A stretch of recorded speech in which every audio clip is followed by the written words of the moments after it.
ഗൃഹനാഥൻ ആശീർവദിച്ച് അരി നൽകും. കണി കണ്ടുകഴിഞ്ഞാൽ കുടുംബാംഗങ്ങൾ സൂര്യനെ അരിയെറിഞ്ഞു വന്ദിക്കുന്നു. പിന്നെ ഭൂമി തൊട്ട് നമസ്കരിക്കുന്നു. ശേഷം ഗൃഹനാഥന്റെ വക കൈനീട്ടവും പലഹാരവും നൽകുന്നു. പശുക്കളെയും കണി കാണിക്കും. തൊഴുത്തിൽ വിളക്കും ചക്കമടലുമായി അവയെ കണി കാണിച്ച് ഭക്ഷണം നൽകുന്നു.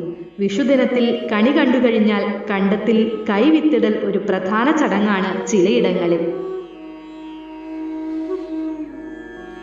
വിഷുക്കണി ഒരുക്കേണ്ടത് എങ്ങനെയാണെന്നറിയാമോ?